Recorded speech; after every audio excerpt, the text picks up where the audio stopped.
You're listening to Docs Outside the Box, featuring Jason Westin, Democratic candidate for the 7th Congressional District in Texas.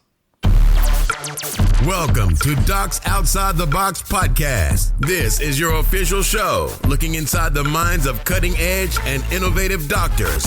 Think you'll find these stories in any medical textbook? Sorry. You're getting real live insight from men and women pushing the envelope beyond medicine. Ordinary doctors doing extraordinary things. Let's start now with your host, Dr. Nee Darko.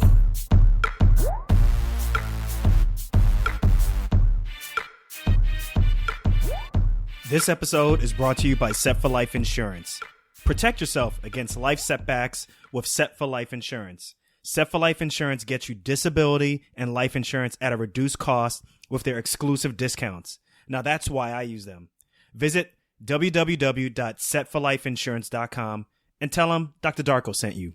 What's good, everyone? This is Dr. Nee Darko, the Doc Outside the Box, and thank you for coming back to another episode of Docs Outside the Box. I am recording this right now on the night shift.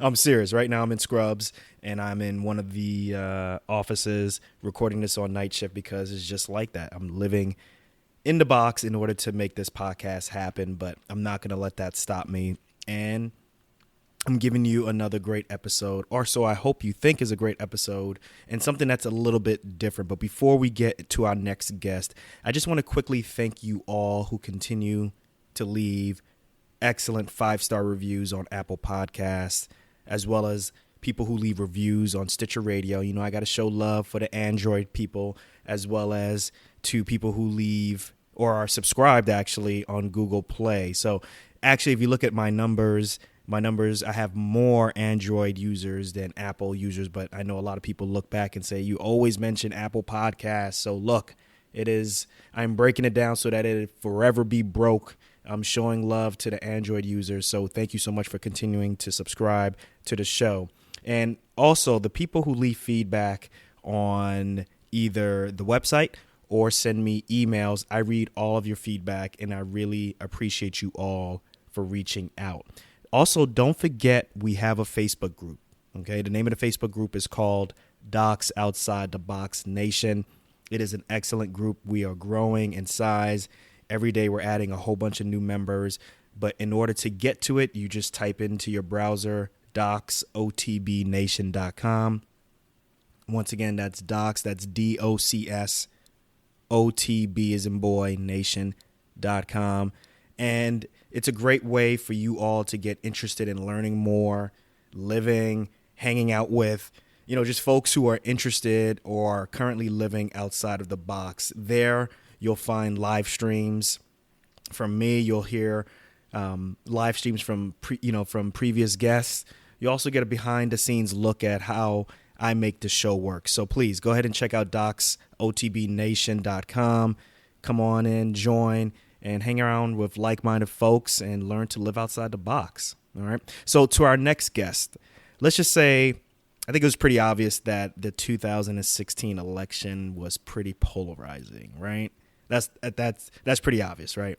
So you would think, though, like with the low approval ratings of Congress, people rate Congress lower than some of the most lowest things that you can think of, that people would be running away from Congress. But actually, there are a slew of doctors who are actually running for Congress.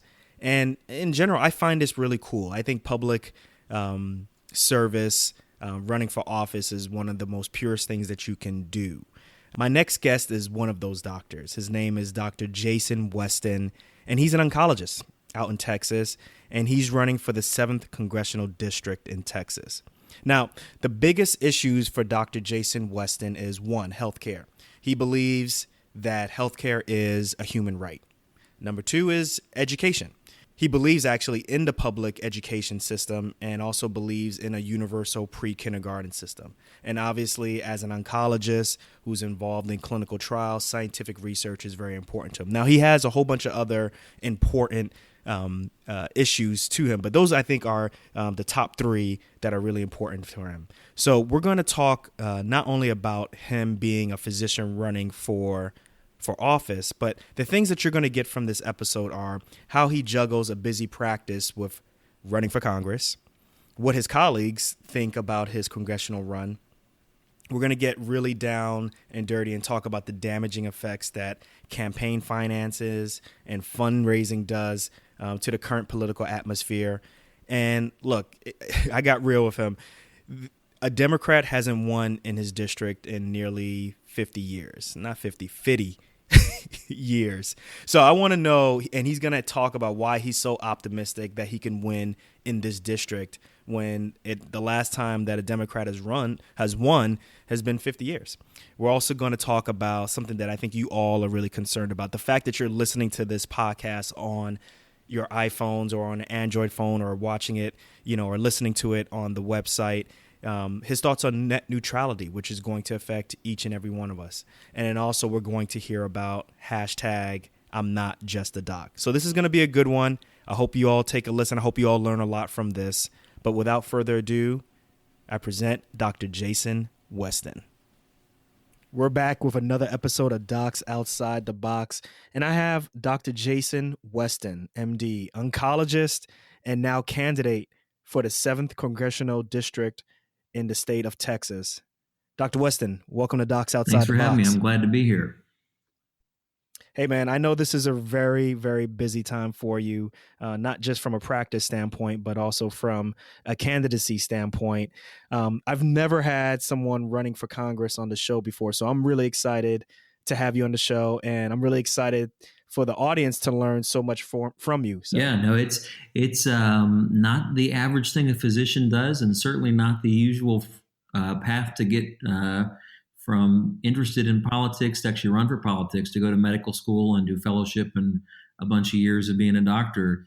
But, sometimes life takes you in funny directions. And so I'm glad to talk about it here tonight. Oh, absolutely. So look, before we get too much into all the details of what you're doing, let's take a step back and tell us what med school you went to and your training afterwards, please. I went to the University of Florida in Gainesville for medical school. I went there for undergrad. And between undergrad and medical school, I did an internship in the U.S. Senate with Senator Bob Graham, a Democrat from Florida, and worked in his health policy group the summer before I started medical school. And I thought briefly about going into politics. This is back in 1998. But I'd already been accepted to med school and really thought I could use my talents, problem solving, interest in helping people, service to humanity, better in medicine than anything else. So University of Florida is where I did my med school. Now, how did you get into this internship? Like, how did you get into health policy? Well, I was always interested in history and how our government worked and where our government went from having an idea into reality, into making laws, legislation that would impact millions of people's lives. And so the last year of college, I'd already been accepted to medical school, and I was looking for different opportunities to broaden my horizons, to really see something different than I'd seen in pre-med or I'd see in medical school. And I came across an opportunity to work on Capitol Hill in the U.S. Senate and applied for it. And it's a unique story to have a pre-med student that wants to come up and work on Capitol Hill. So they were interested in me and went up there and had a great experience, learned a lot, and had a really good summer. It was good from a health perspective because this was back when they were debating if big tobacco was responsible for all the health consequences of smoking. And so I got to be there firsthand and watch those debates and see how things went down. The states actually eventually got a lot of money from that to really improve public health. Okay, so after you went to med school and you graduated from there, where'd you end up next? So I did, after med school at University of Florida, I met my wife in medical school, Shannon Neville at the time, now Dr. Shannon Westin. And she and I couples matched up to UNC Chapel Hill. I did internal medicine and she did OBGYN up there. Okay. And then from there, you did, 3 years of residency? That's right. 3 years of internal medicine. And then where'd you end up next? So after that, OBGYN is a 4-year residency.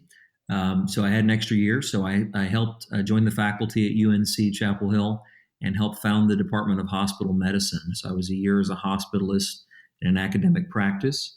That was not my long-term goal. I wanted a big challenge, and hospital medicine is a big challenge. But when I looked around for the best way I could fit with my wanting to take on things that weren't yet settled, finding new ways to do good things, I saw that cancer medicine was the biggest unmet need in my mind in medicine. And the best place in the world that we thought we would want to train was at MD Anderson in Houston, Texas.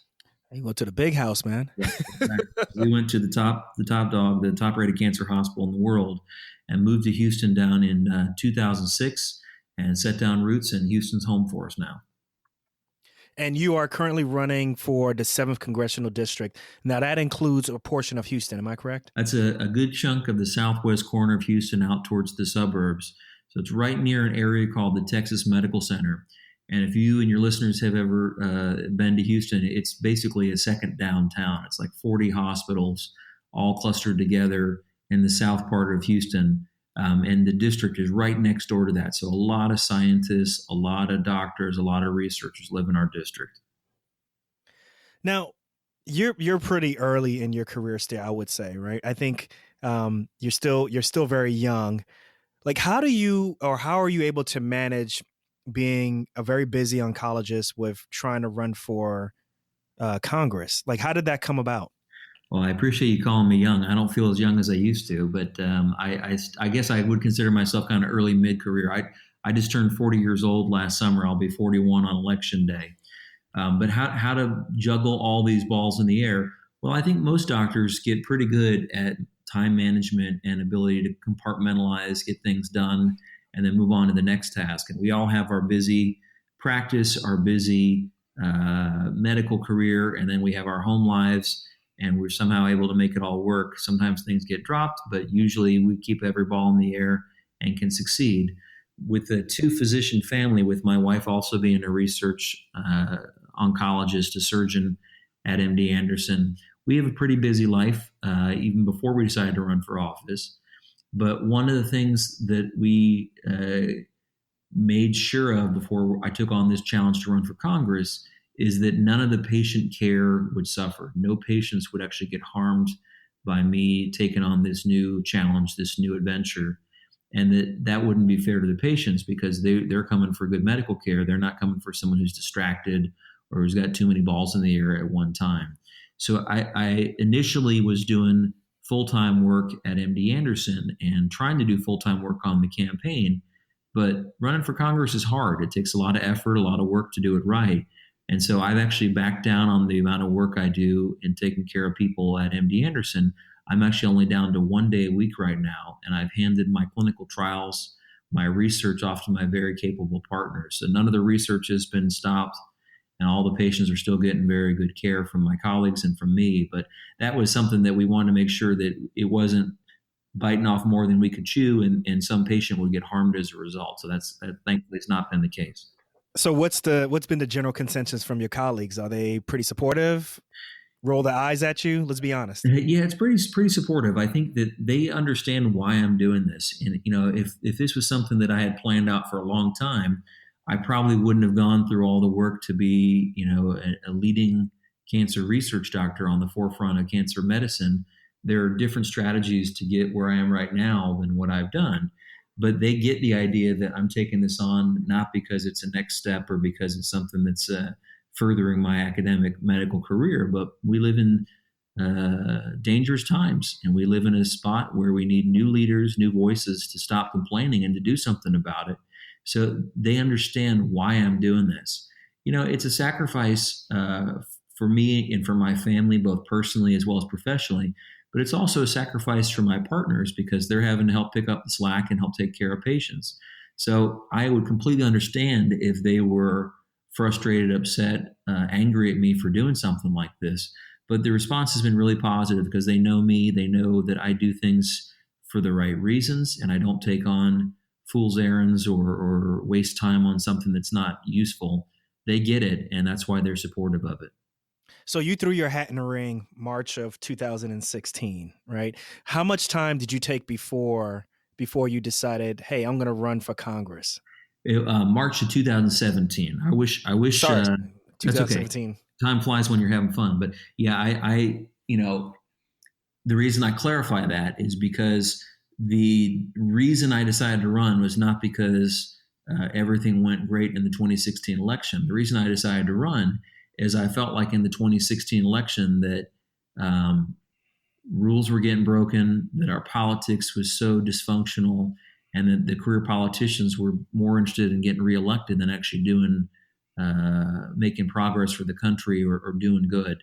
And so the 2016 election is really what crystallized to me the idea that I needed to serve in a different way. So it was an idea that started basically the night of the election in 2016. Are you serious? Yeah, well, it wasn't quite clear what we do, but I mean, it was a need to do something more. That election night in 2016, that was a bad night for people who respect facts and science. And I think we'll talk a little later in the interview maybe about the campaign video that we launched that's gone viral. But it was a night that basically was a clarifying moment for a lot of people, and said that we needed to do more than we'd done before to make a difference. We need to get more involved and find different ways to fight back. And I didn't know that night that I would be running for Congress, but it was a decision to do something. And over the next coming weeks and really months, that kind of crystallized into a real opportunity to get into a flippable seat and to run for Congress and fight back in a different way. What I like to tell people when they say, how are you going to make a difference in Congress? What do you think you're going to actually be able to accomplish? I take care of people in my practice. I'm a cancer doctor, and I take care specifically of people with lymphoma at MD Anderson Cancer of the Immune System. And when I take care of one person, I help that one person, but it doesn't really help anybody else. There's no downstream benefits from curing one person of cancer, aside from they have a productive life and their family gets benefit, but no other patients get benefit. If I treat somebody on a clinical trial, if I have a good idea, I test it in the lab, I write up a trial, open it, treat people on it, it succeeds, and I change a standard practice, I get a new standard of care treatment as a result, I can help thousands of people who I never get to meet. It's a multiplier. And I think that in Congress, I'd be able to have an even bigger multiplier of helping millions.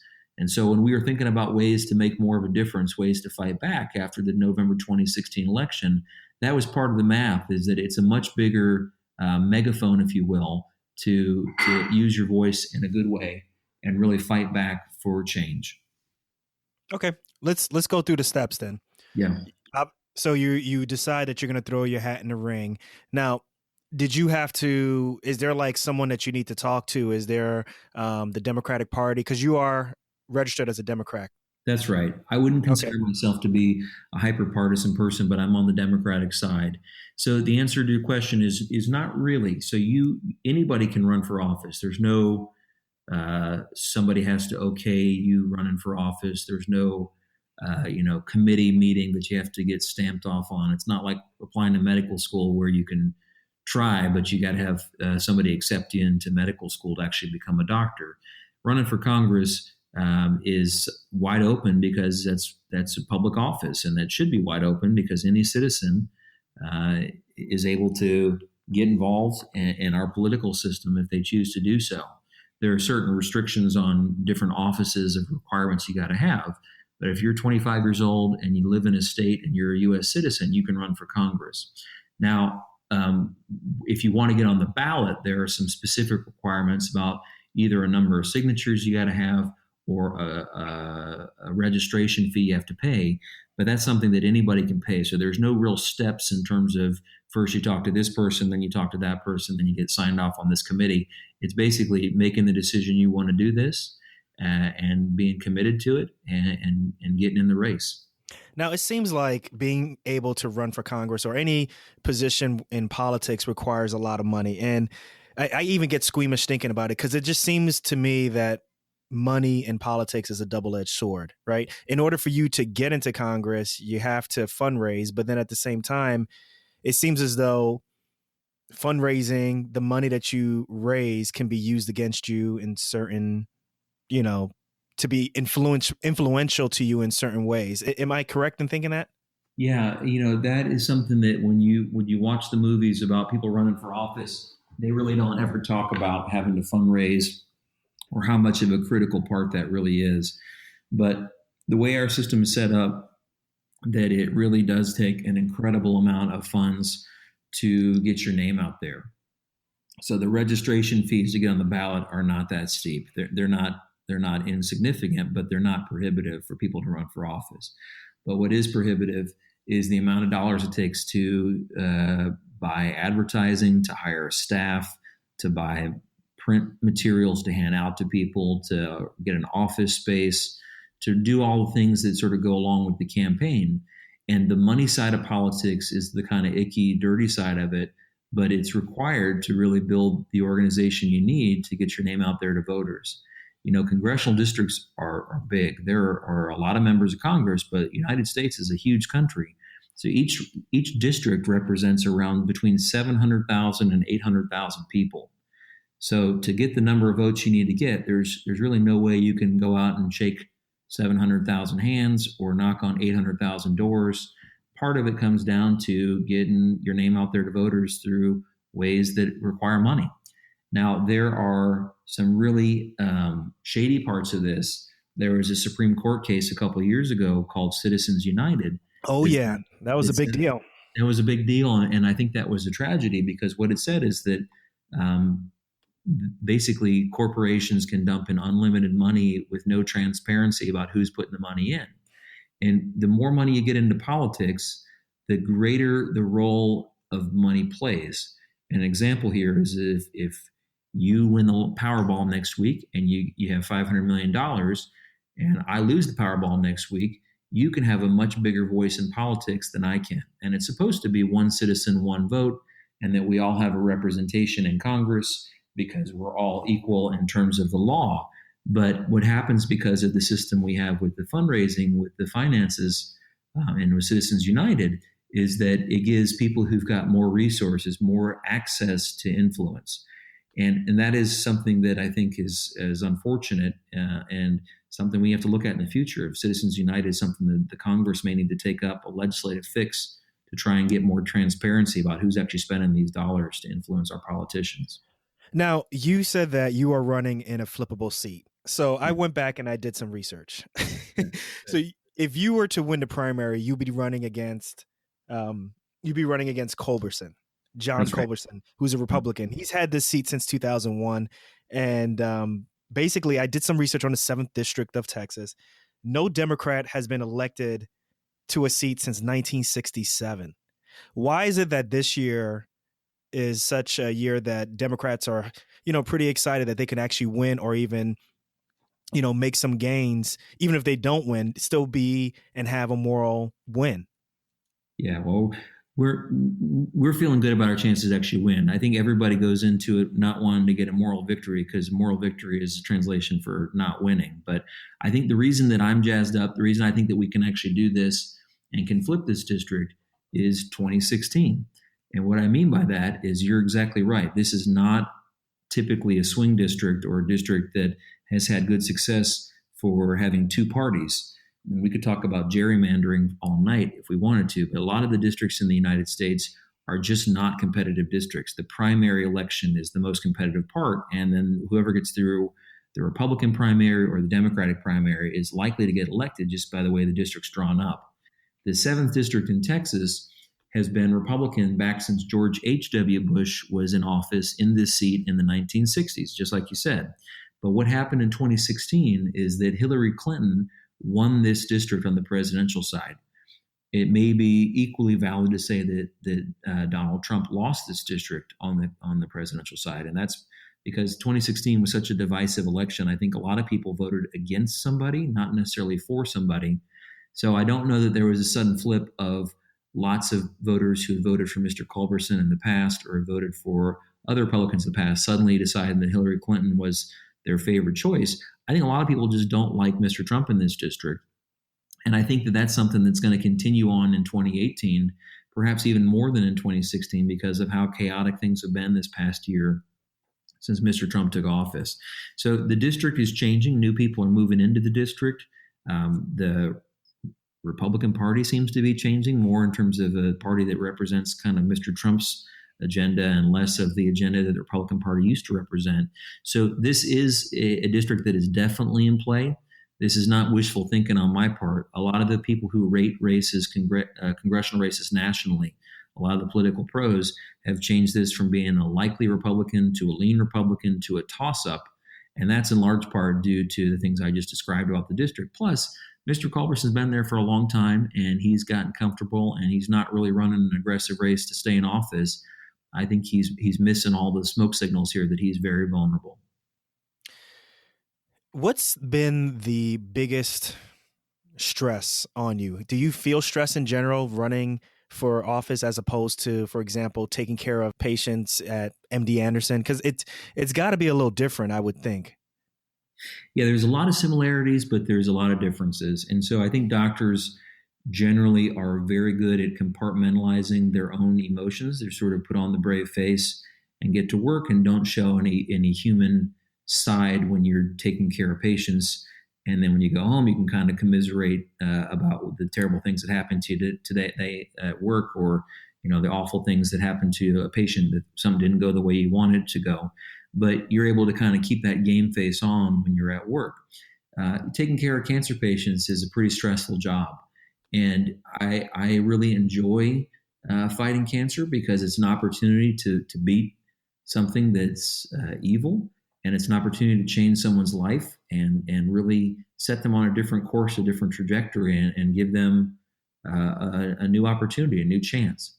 Running for Congress in many ways is the same thing, where you're trying to do something good, you're trying to make a big difference.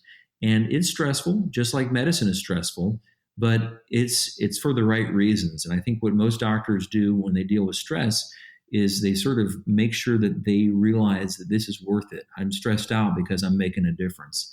I'm stressed out because I'm playing a role in someone's life to turn it around or to get it on a different track where it would have been if I wasn't here. And I think that's the same thing you do in politics, is when you get knocked down, you got to get back up because it's important. It's worth it. Now, what's the biggest? Now, you're running against several other Democrats. Give me the reason why voters should vote for you. Well, I think doctors already know this, but healthcare is something that's critical for all of us. And whether we want it to touch our lives or not, health is an important thing that's not a given. Healthcare is something that we all want to be there when we need it, and we hope we don't need it. But everybody's family, everybody's life has been touched in some way by the need for healthcare. One of my core values is that healthcare to me is a human right. I believe that firmly, that healthcare is a human right. And that came into my fiber of my being in the first years of medical school, back when I was brand new 20 years ago. I helped volunteer in and eventually run a clinic that provided care to people who otherwise would not have had the ability to get it. It was called the Equal Access Clinic, and we gave care to people who were homeless or who didn't have any benefits through their job. So I learned early on that helping people changes their lives. And when I did that in the clinic, I would see their face light up, which was something that didn't make any sense to me when I first saw it, because I was giving them blood pressure medicine. I was helping them with their diabetes. I thought these people are way overreacting to getting some enalapril or some other medicine for their diabetes. They didn't care about their diabetes. What they cared about was, they didn't care about their hypertension. What they cared about was somebody viewed them as worthy. Somebody viewed them as a human being that mattered, and that their health mattered to somebody else, meaning whether they lived or died, was important. So what voters have to look at when they're trying to decide the issues that drive them to vote for one candidate or the other are where do we fit on the spectrum? What makes us different? What makes us unique? And my background as a compassionate physician, doing things for the right reasons, trying to help people, trying to find new ways, new treatments, new cures to beat back illnesses that not very long ago we couldn't beat. That's something that's really resonating with voters. And it's a different story. We need new people involved, not just first-time candidates, but new people with different backgrounds. And there are not enough doctors in Congress right now who've recently been a doctor. There's a number of doctors up there, but a lot of them have been in Congress quite a long time. And I think many of them lost their white coat some time ago.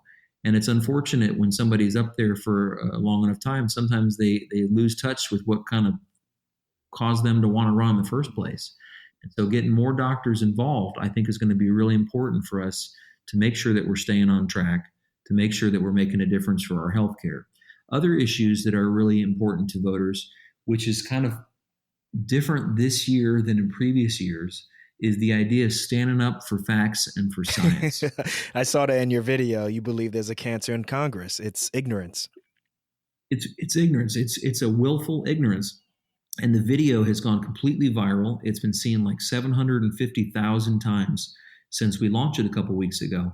And it's a video that would have made no sense 3 or 4 years ago, because you would have said, who's arguing that facts and science are a good thing?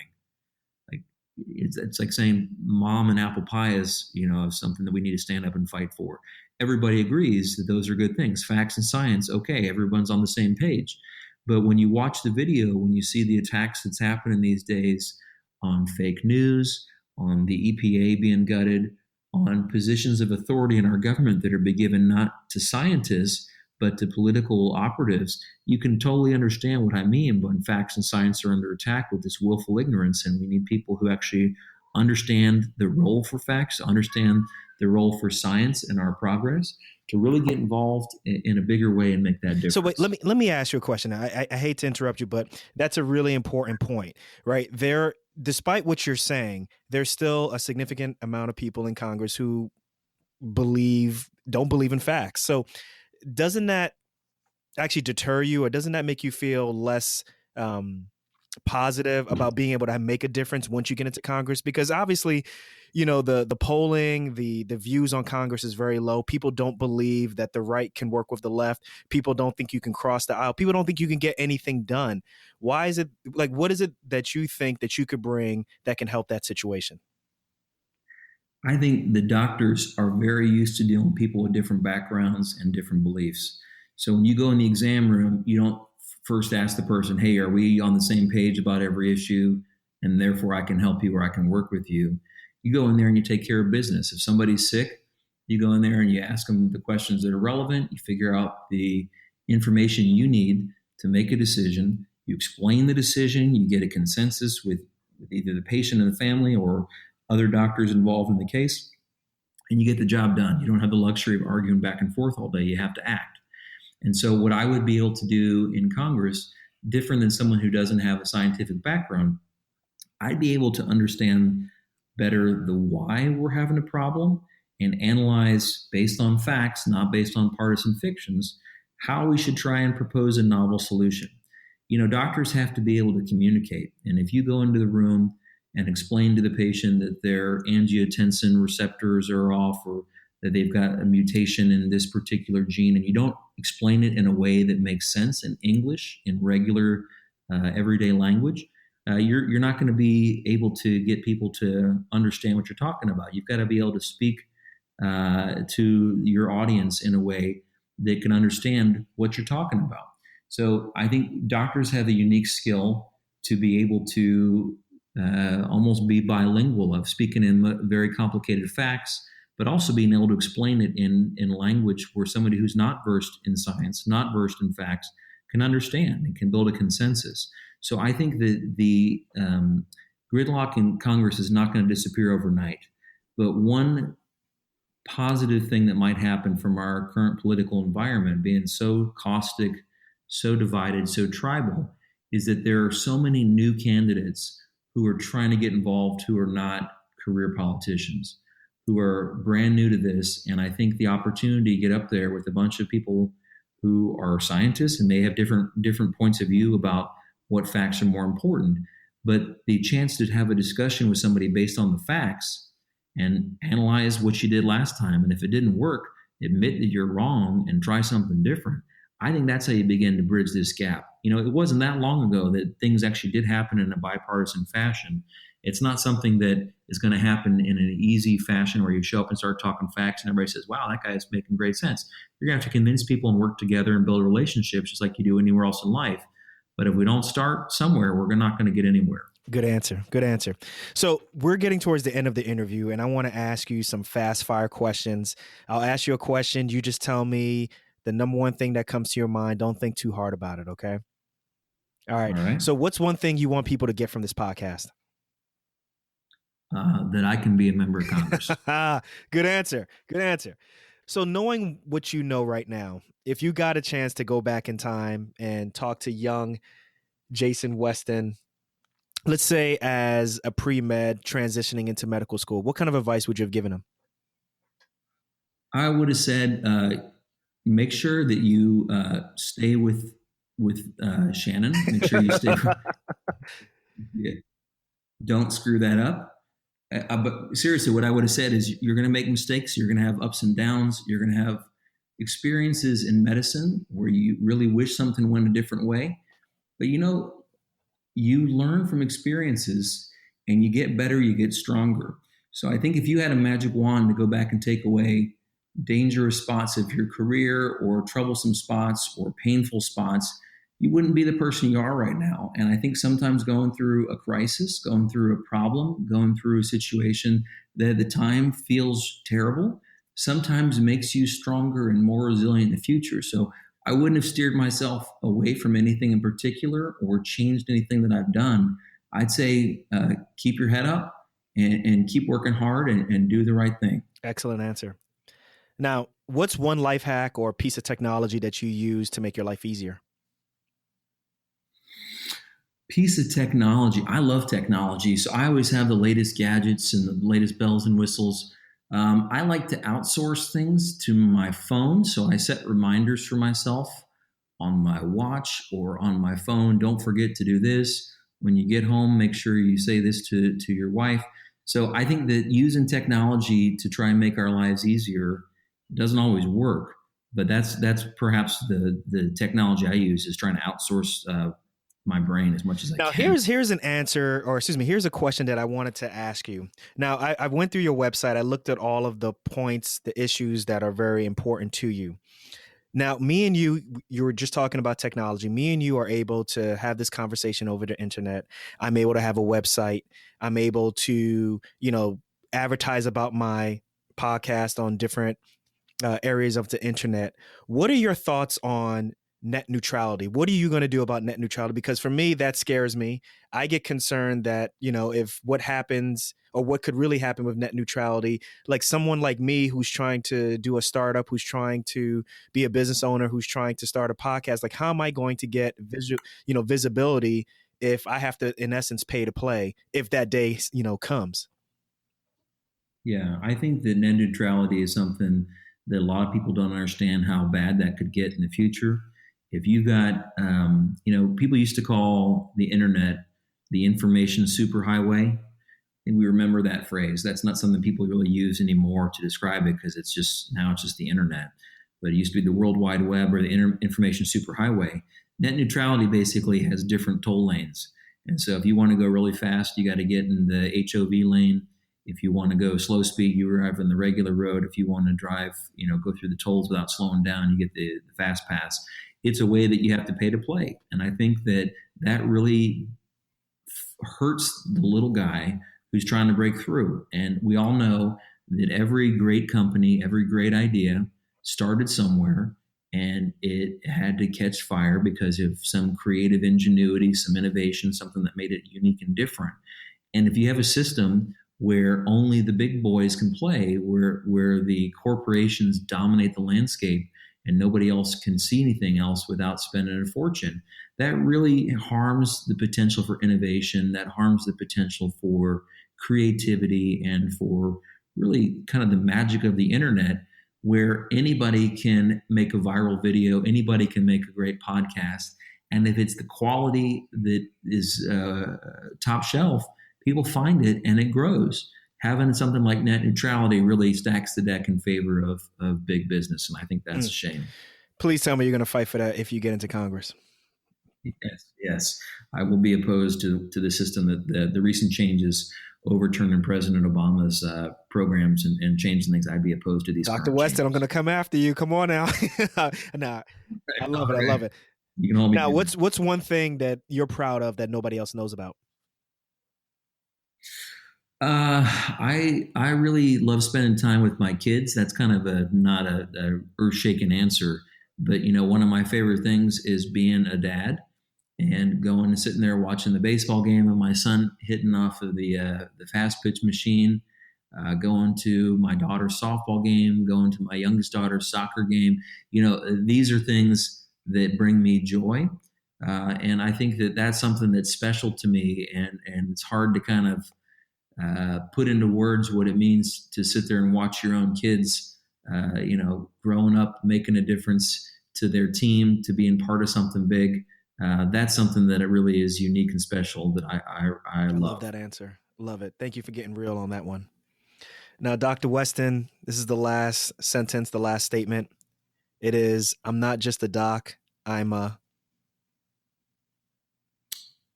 hopeful future member of Congress. Love it.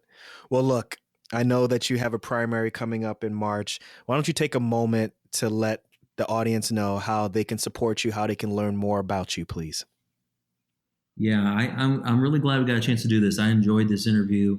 A lot of the interviews I do are more about one issue or another issue. This was a nice, great open format. So keep up the good work on having a podcast where doctors are talking about being doctors and how they make a difference with what they do. What I think the listeners should know is that I can win, but I need help. And the best way to help me is to come to the website, to read about me, to learn about me, and to support the campaign. Fundraising is always a critical part of things, but word of mouth really matters too. So supporting us in any way you can, if you're able to help with the fundraising side, that's great. If you're not, telling your friends, spreading our message on social media and talking to other doctors. The response from the medical community across the entire United States has been incredible and amazing and humbling. To do something like this, it is so gratifying when you take on something new. You take a new challenge, something you don't know if you're going to do a belly flop or if you're going to soar. Right. To take off and have this kind of response is so gratifying, and that's what gives me the energy and the enthusiasm to get back up tomorrow and fight even harder. Dr. Westin, thank you very much for being on Docs Outside the Box. This was an amazing interview. I think the audience is going to learn a lot from you, and I wish you nothing but the best on March, and then obviously nothing but even greater heights in November 6th of 2018. Yeah, and then in 2020 and 2022 and years That's to come. That's what I'm talking about. I appreciate it. Hey, we got to do it again. Hey, if March 6th turns out great, let's do it again. Okay, sounds good. I'll take you up on that. Wow, that was a really great episode. I hope you all learned a lot from that. Now, with the tagline of I'm a doctor, not a politician, I once again want to thank Dr. Jason Westin, who is running for the 7th congressional seat in Texas. To learn more about him, please visit his website at Westin, that's WESTIN for Congress.com. You could also follow him at Twitter at Dr. Westin for TX07. As always, you can check the show notes to find more links about him. Just go to www.docsotb.com, click on his episode, and you'll find the links to learn more about him. Look, this was my first episode with a candidate running for Congress, and I'm really serious about this one. I really want to know your thoughts on this interview. Was that too tough? Was that too soft? Should I have asked more intrusive questions? And I've got the perfect place for you all to leave feedback. Just go ahead and type in on your browsers www.docsotbnation.com to join the Facebook group. Okay, that's the Facebook group for Docs Outside the Box. Once again, it's docsotbnation.com. That'll take you straight to the Facebook group, and there you can learn a lot of good things. You can learn about some of the behind the scenes of how I put together episodes. You can see live streams from me as well as from previous guests. And also, in general, it's just a great way to learn, a great way to talk with other people who are like-minded, who are thinking about being outside the box, or who are already living their lives outside the box. Okay, so I'm going to catch you guys on the next episode. But remember, before we jet, we only got one life. Let's make it count and live outside the box. Peace.